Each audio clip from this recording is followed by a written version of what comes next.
There We you go. are. Good afternoon, and thank you for joining us once again on Dojo Live, weekly talks with experts like you. My name is Kim Landis, and I'm joining you from our Nearsoft office in the sunny, believe it or not, I have to wear my sweatshirt because it's the air conditioner, city of Hermosillo, Sonora, Mexico. Um, I'm joined by my fellow Nearsoftian, Claudio Cosio. Hi, Claudio. You are where today? Madrid, Madrid. Spain. Yay. Yes. Yes, we are a distributed teams organization, so that's pretty fun. So last week on Dojo Live, we performed our own retrospective of the Global Scrum Gathering, which took place in San Diego last month. If you missed that episode, don't worry. You can go ahead to our website, dojo.nearsoft.com, and watch it. So continuing on the Scrum theme, please welcome today Certified Scrum Master and Agile Coach, Ronald Breese. Hi, Ronald. Hey, how Ron. are you? That's fine. Welcome to Ron is Dojo fine. Live. It's good to have Thank you you. here. Thank you. It's Yes. good to Thank be you very here. much for accepting the invitation, Ron. Absolutely. Yes, so Ron, Claudio, you guys have been a bit in communication for a while now. Yeah, it's been 3, 4 weeks, I think, on and off. But it was through the event that I got. Well, I got in contact with Ron through the mobile application. It was really interesting dynamic. I ping him, then we start exchanging messages through LinkedIn. And the first thing that I asked him was to give us some feedback on the recently launched retrospectives Confluence add-on that we launched in a global Scrum gathering. And he gave me some feedback about the add-on, but he most importantly gave me feedback about retrospectives in itself, of what it means to an Agile, to a Scrum team, or to any organization that wants to implement it in their day-to-day processes. And that's the reason that Ron is here. I think he has a lot of important stuff to say. Hopefully, we'll get all the gold dust out of him on this 30 to 40 minutes. So Ron, thank you very much for being here in Dojo Live and sharing your perspective on retrospectives. Not a Perfect. problem at all. And thank you for bringing him on in, Claudio. So Ron, please tell us a bit more about yourself and your role as a Scrum Master for the company called Jornaya. Sure. My name is Ron Breese, and I'm coming to you from all the way on the other side of the coast, mostly near Philadelphia. I work at a company named Jornaya, and we're really a data company, and we follow the consumer, how they're moving through the market, and we can kind of tell what they're in market for, what they're not in market for, and lead ads are generated by all of that. Here, I'm both the Scrum Master and the Agile Coach for the organization. And, in a nutshell, Scrum is sort of the way and the framework for how work is done. And the Scrum Master sort of sits behind the scenes and facilitates that as much as possible. From a servant leadership perspective, and that's the most interesting part to me, it's really easy to direct. Any of us that have children, no, don't do that, go pick that up, do this, do that, and you'll get to the end successfully. With Scrum and being a Scrum Master, it's completely the opposite.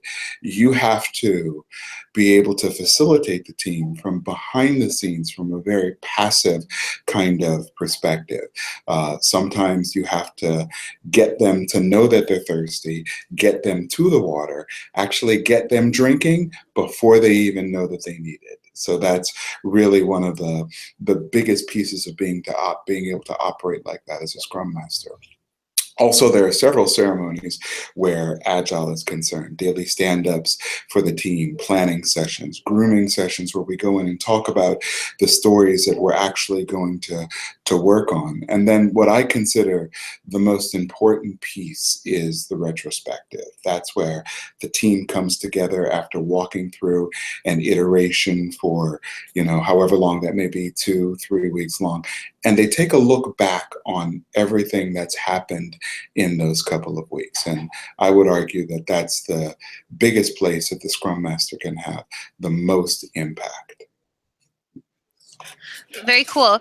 So this word, the biggest thing that jumps out to me right now, actually, that occurred to me is this identification of a ceremony and what that actually can imply. It even sounds spiritual or religious I in know, some right? ways. Is that intentional? Like, is there something deeper beyond like the impact of what you're doing with Scrum? It's interesting. I think that, they call them ceremonies so that the individuals in the team don't become complacent with it, so that it means something special. Birthdays are special. We do our best to celebrate them. Nobody ever wants to have a birthday where, it's not recognized and somebody doesn't say happy birthday to you. So they call them ceremonies so that both the team and the Scrum Master and anybody associated really can look at it as something special. Very good. Thank you for the explanation. No So problem. let's get into retrospective then. Why is the retrospective this lifeblood, in your opinion, the most important piece to facilitate? I'd argue that it's the most important piece because in the whole Scrum framework, for lack of a better way to put it, it's all about trying to do better. It's all about looking at where you've come from, realizing the mistakes that you've made, and then being able to be careful that you don't make those same mistakes again. I tell folks that one of my favorite movies is My Best Friend's Wedding. And when I watch that movie, I can watch it several times, and I always want her to pick the other guy, but she never does. So where Scrum is concerned, we want to make sure that when we look back in time over what the team has done, we can make check marks and we can say, these are the things that didn't go so well for us, and then put some pieces in place so that we don't have to make those same mistakes again. And we can iterate over what we've done to be better at what we're doing. So when you're facilitating this retrospective, like what's that process like for you and for your team? How do you set the stage? What do you talk about? How do you do it?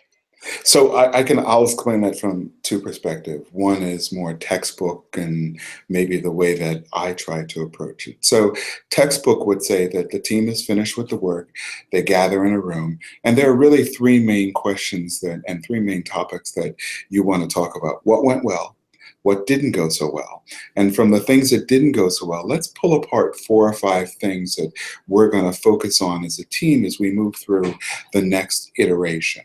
What I find really interesting is that it's sometimes hard to get a group of individuals to speak honestly about what's happened. Anybody who has a wife or a husband or a significant other, when you have the argument of the day, it's usually never about that thing. It's always about something else that's happened previously or some stuff that's built up. And what you have to do is you have to be able to unpack that and talk about really what it is. A group of individuals may come into the room and talk about, we had this problem with this piece of software and that really caused us all kinds of angst and we couldn't get done with anything. But if you unpack that a little bit, you might find out that, somebody's carrying some extra baggage. Somebody may have some personal problems at home. Somebody may be, there may have been a couple of people on vacation. So it's a really interesting dynamic to be able to get the team in a place where they can talk. So unconventionally, I'll come into the room and all over the table will be all kinds of pens and paper, and the team will color. What I find is really interesting is when a group of adults sit around the table and actually color. It actually allows the pressure to sort of, go away. And they don't know it, but they're decompressing. And I find that when people decompress and are in a space where they're not thinking about anything too heavy, you can really encourage some great conversation. Very cool. Other than coloring, do you have any other dynamics that you use to switch that up a bit? Oh, sure. We play with little trinkets that are kind of all over the table because, I find that when you do things with your hand, you can kind of concentrate on what's going on. And I also like to show some cartoons.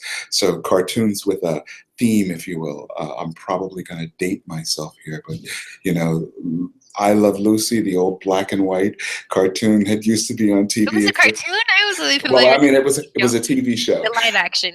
Yeah, it was a live action show, but there's a famous scene with chocolates that come down a conveyor belt. So I showed that for 2 minutes at the start of a retrospective, and everybody around the table is laughing, but in my head, I'm already 3 or 4 steps out trying to think about facilitating them around the conversation. So we laugh about it, we talk about chocolates, and then before you know it, we're talking about what went wrong there and how they might have done things differently. And then before you know it, they're all into that. And then I know the next step that I need to get the team to is to talk about, now let's reflect on what we did. Is there anything that we could do differently or anything that we might have noticed along the way? Do you also bring a box of chocolates to enjoy? Oh, so sometimes it's chocolates, sometimes it's Danish, sometimes it's pound cake, sometimes it's pizza, because that's the other thing. When you make people comfortable with their stomachs, you really can almost have your way with them, if you will. I'm giving away a whole lot of tips here, and I'm thinking about the team, so if they see this, then they'll be wise to what I'm trying to do. When I do it, I'm probably going to have... Don't share the link with your team. Absolutely. I'm probably going to have to come up with a whole lot of different ways to do things. They're like, I see what you're doing. But that's the whole point. I find that, and that's really the crux of being a servant leader, is that you lead from the back of the room. You teach and coach from the back of the room. You get to a place where you're moving individuals and team members to where you want them to be, and they don't realize how they got there. Very cool. So just now that you touched based on getting people comfortable with each other, I find it sometimes that it's challenging when the team is all new. Sometimes when the team has done a couple of projects or have worked together on several projects, the retrospective is easier. But when it's the first retrospective on a newly formed team, what are some of the key challenges that you have faced, and how have you managed to break the ice, or maybe get them to have a little bit of empathy with each other, so they can do provide a much better how can I say, 2 cents on what went well? Mm-hmm. So what I do is that really starts prior to the retrospective. So what I do is, just because you get 4 or 5 people in a room together, that doesn't automatically make them a team. You have to do some things and move them in ways so that there's some kind of commonality between them. So when there's a new team that's going to get formed, I move into another one of the ceremonies in Agile. It's called a session where we put down team norms, and we talk about how we're going to handle conflict, which is really a big thing.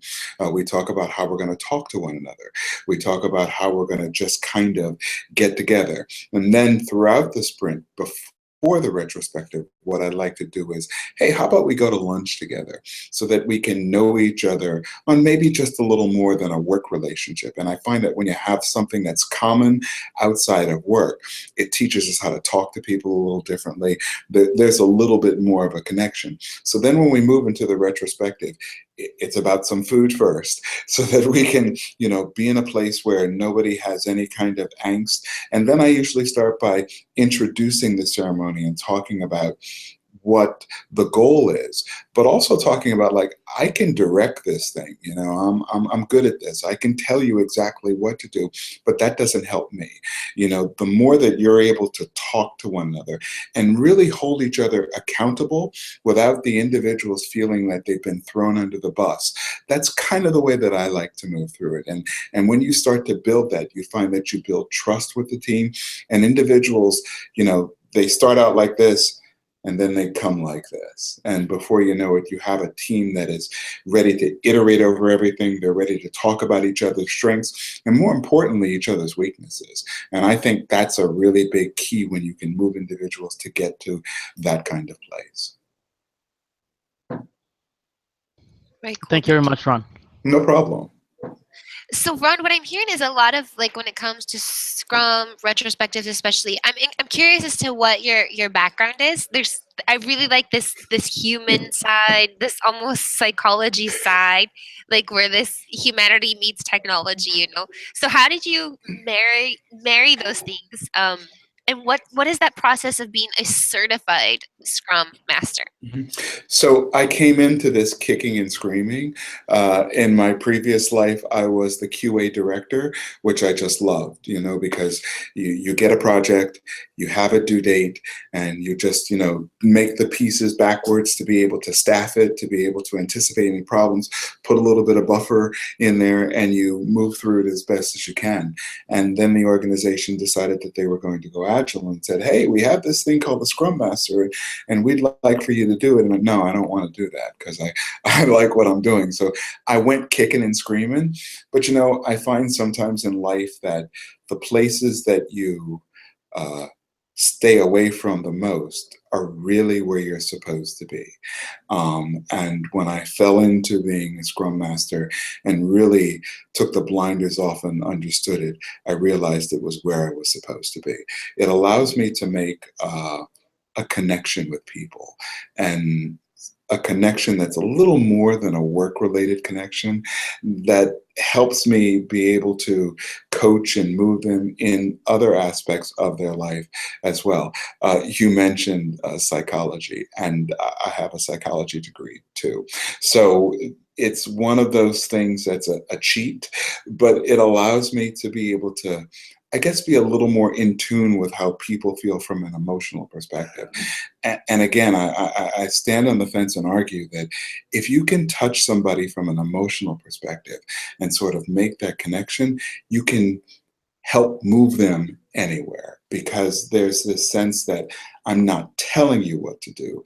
I'm sort of offering a different way for you to think about the situation and move you from point A to point B.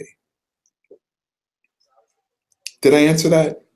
Yes, thank you. Okay. Thank you very In much. spades, in spades. No problem. Ron, so retrospectives,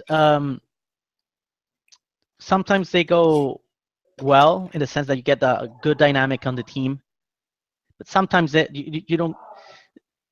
As a product owner that's involved in the retrospective, sometimes you don't see that the team is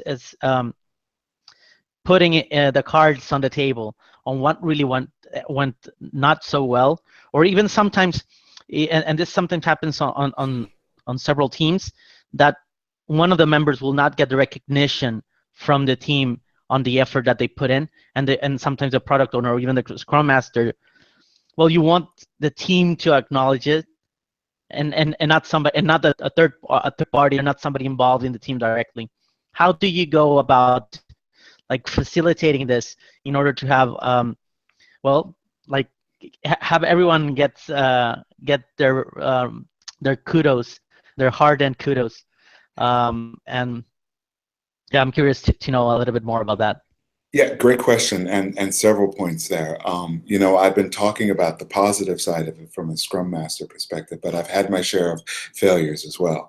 I've gone into a room with the team and tried to do everything to facilitate them around having a conversation, and it just hasn't worked. So when it doesn't go the way that I want it to go, I always fall back to, okay, then let's talk about what went well. Let's talk about what didn't go well. And then let's talk about some things that we're going to focus on to be able to be better in the next sprint.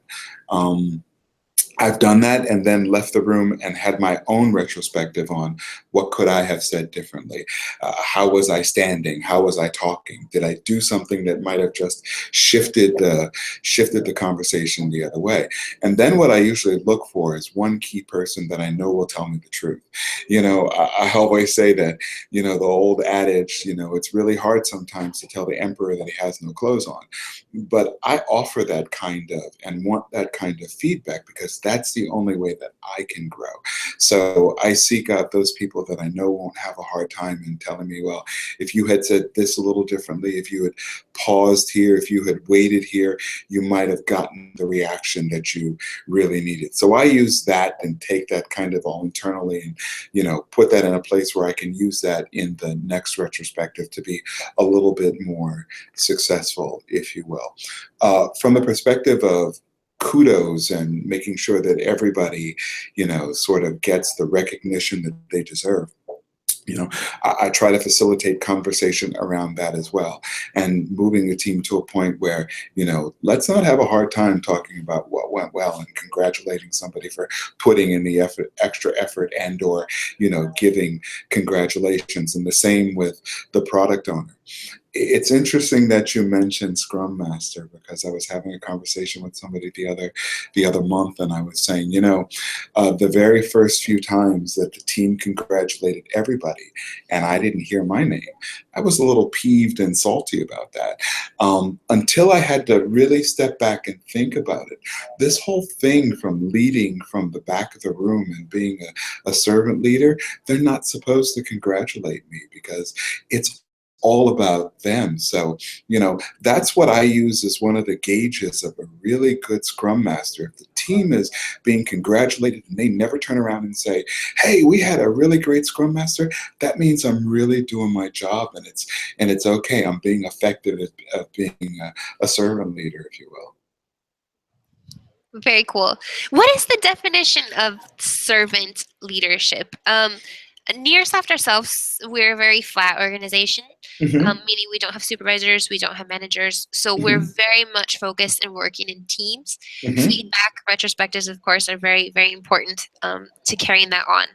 So what is servant leadership and how exactly does that help align the individual to the team and ultimately the teams to the organization? Sure. So a servant leader is one that leads from the back of the room without directing. At all costs, I may know exactly where the team needs to go to get something done, but I'm not allowed to tell them do A, B, and C to get there. It is my responsibility to just facilitate them to that point and get them to see it. That may mean that I may need to stand back and watch a failure. That may mean that I may need to not say when they're doing something wrong, and I know it should be the exact opposite. From an organizational perspective, this sort of fits in under the covers because where Scrum is concerned, the team is autonomous to themselves. They are supposed to figure out their own obstacles.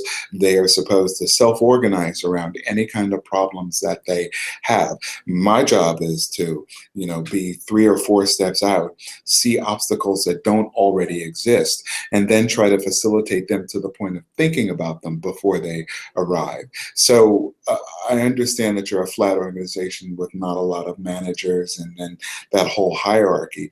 This sort of fits in with that because the Scrum Master, although I think, if anybody would ask me, who has a lot of responsibility, is not in charge of the team at all. Doesn't sit above the team, doesn't sit in front of the team, actually stands behind the team to just sort of facilitate the conversation. Thank you very much. No problem. So what would you say helps you do that? What kinds of questions do you ask yourself, or how do you move ahead as a facilitator? Or the do's and don'ts, I guess, of facilitation. I think one of the biggest things is you have to look, or I look at this is Scrum and Agile is not just something I do at work. I've embraced it and taken it on as part of my entire life. We had to replace a half bathroom downstairs on the first floor. And so I went to what I knew. Let's put up a Kanban board. Let's write down all the tasks that need to be done. Let's do this in a way that I know how to do it. And it worked. And in our retrospective for and the your family, wife's like, honey, no, absolutely. talk about bringing work home. Absolutely. I had butcher paper all over the wall and tasks, and she said, do we really have to do this? And here's the interesting part about that. Both my wife and children thought I was crazy. But after it was over and we sat around and had what I knew was a retrospective, but they just thought we were having a conversation around it, they really said, we thought you were crazy, but this really worked. We didn't understand why you did it, but it really worked. And I said, hey, this is what your dad does and your husband does for a living, because, outside of where I work, you say Scrum Master and people look at you like, huh?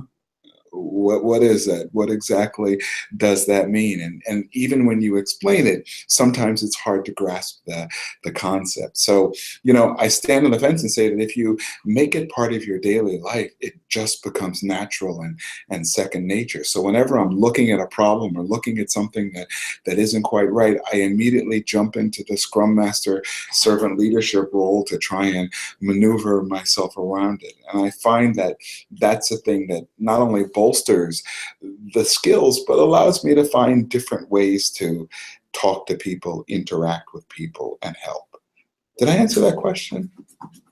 Yes, I think you most definitely did. I like the real world application. But now imagine you have a whole new problem, and now everybody's wanting to use the very successful bathroom downstairs. And right. My Well, turn.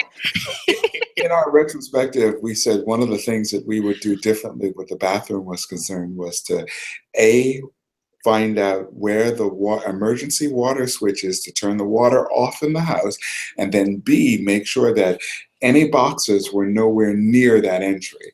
No, what happened? It really wasn't too bad, but we needed to shut the water off, and there were like several little cubbies where it could have been. Each one of them had boxes in front of it. And so it was kind of like when I could have gotten to it to shut off the water as quickly as possible, I wasn't able to. I love this. Well, at least you got an action item through that, right? Oh yeah, absolutely. Well, yeah. Not only myself, right? Not only myself, but everybody in the family knows where it is. So should any kind of emergency arise, somebody knows where to go to shut it off. Very good. Very cool. So Claudio, it's my understanding that you spoke on this, that you and Ron met when you were asking for feedback on Nearsoft's retrospectives application. So how did that go for you guys? What was that like, and what were we able to discover? So I guess. So one of the Okay, go right ahead, Ron. No, go. So when he asked me to look at the tool.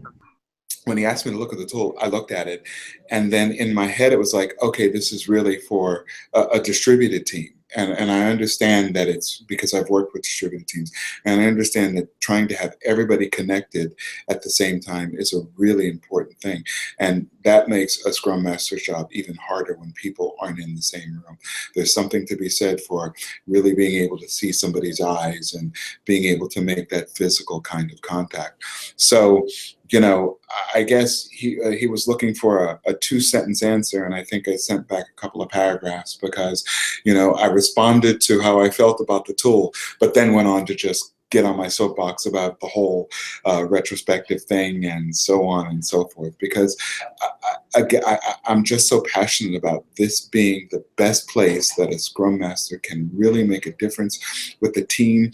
And I think that when you make the difference with the team, like each one teach one, you can start a little wildfire, and before you know it, organization on fire.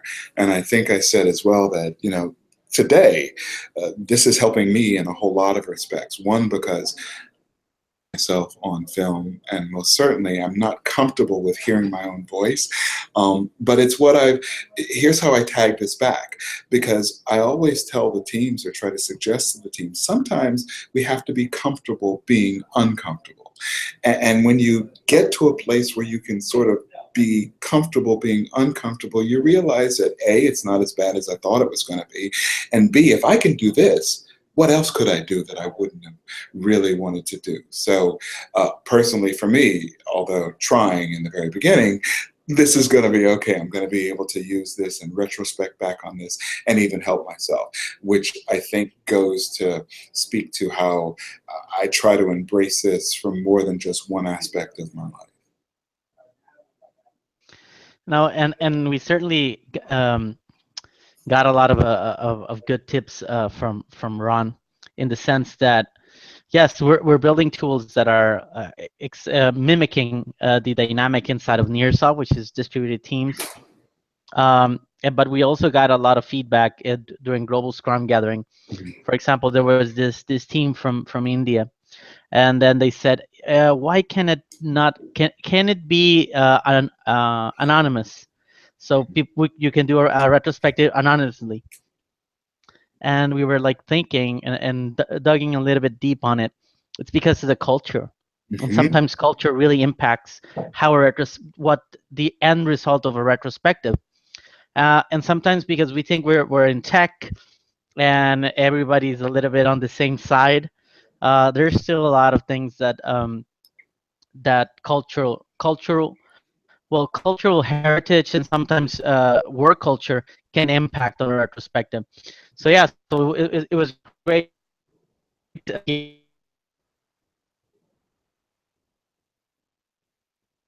at a Global Scrum Gathering in San Diego. But yeah, we apply what we can, what we can be applied. The other, well, we take it as it is, and know that it's not about the tools, but how you use them in order to move your organization where you want it to go. So. You're absolutely right. And I don't want to come across as being the end-all authority on retrospectives. There are books out there that are available. There are some practices out there that are available. I've scanned the web to, try to find as many tips that I possibly can to be able to bring back to the organization and use. Again, I just advocate all of what you've said, and that the Scrum Master just really has to be passionate and recognize there aren't a lot of places that you can, from a Scrum Master perspective, that you can kind of step into the role and not so much lead, but have the big impact. And I think this is just one of the biggest ceremonies where you can have that impact with the team. Thank you. Ron, you had mentioned some books. Do you have any favorites that you'd like to shout out there for anyone who'd like to educate themselves more? So I knew you were going to ask that, and I left it on my desk. It's the Agile. No, it's the Agile Retrospective book that's written by both a male and a female. And I can't think of the title off the top of my head, but that goes through a whole litany of ideas and things that you could potentially use.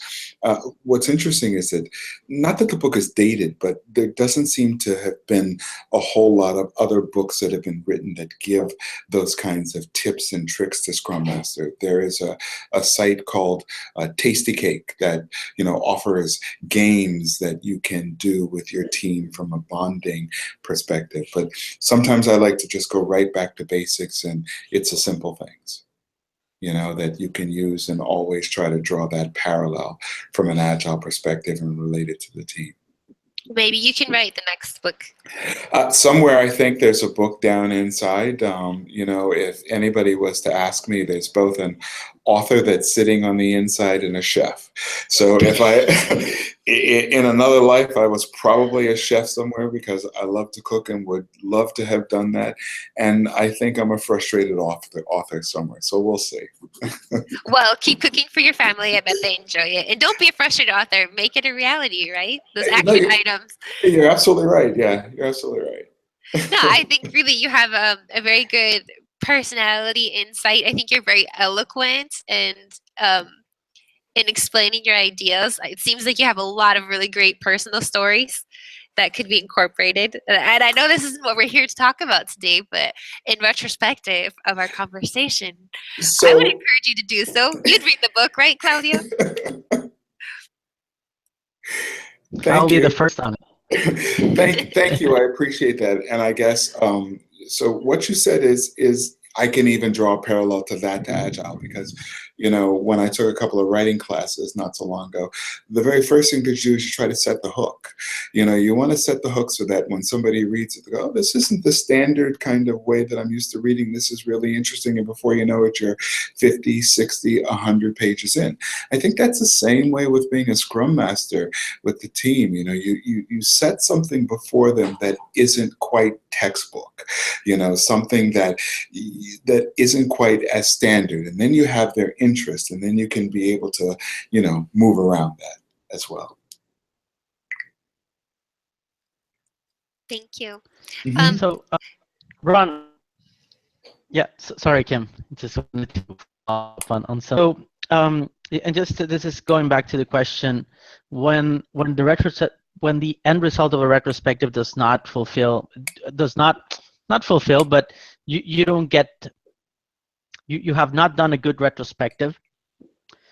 What do you do with those action items? Because at the end of the day, you're doing the action, you're getting the action items in as kind of like the end result of the retrospective, but even you or the team knows, or that it didn't go well. Do they get back to, what do you do with them? Because at the it's not what you expected. It's not the expected outcome. Do you think that goes back to the team, gets assigned to somebody, or to the whole team, and then move on to the next phase of the sprint? That's a great question. So I do what I used to do with my father when I was in trouble. If I was in trouble as a kid and I knew that he was upset, I knew I couldn't talk to him that day. I knew that whatever I had done, it just frustrated him and made him, angry to the point where anything that I said, he really wasn't going to hear me. And I was no doubt going to be in more trouble. So I had to just kind of step away and leave it alone. But he never stayed angry long.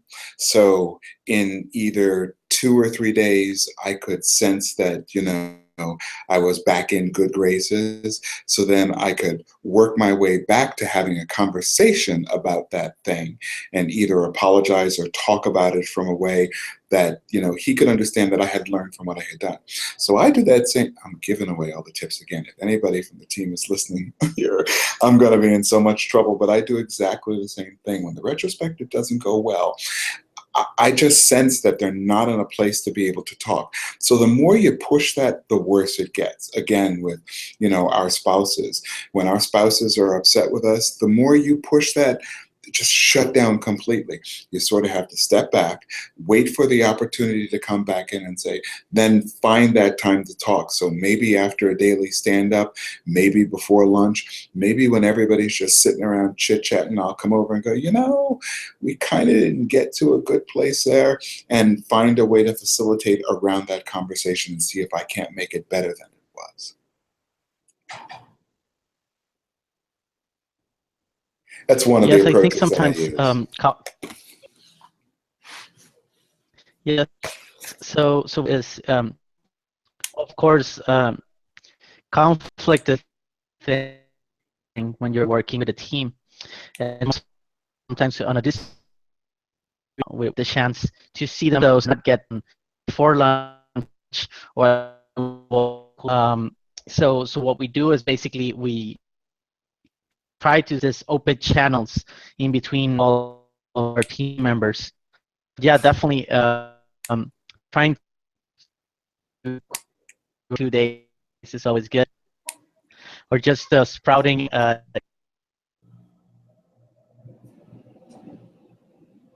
ice. That helps a lot. I think it have things cool down, and then move to the next phase.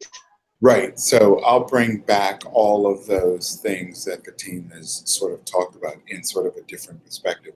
Sometimes it's no more than just restating in a softer kind of way or a different kind of way what they've talked about. And then that allows us to come up with those important action items, because you're right. If we kind of leave things there and don't come up with those action items, there's nothing that we can focus on to try and get a little bit better at what we've done. And that's the biggest mistake that you could possibly make, because again, it puts us into that loop of just watching the same movie that we know is not going to end well over and over the same way, and nobody wants to do that. So, finding that way to get what we need to, it can be hard, but sometimes you just have to push through. And there are times when I've come back to the team 3 days, a week after we've done a retrospective, and I can still sense that the frustration is still there, and I can sense that it's still not going well.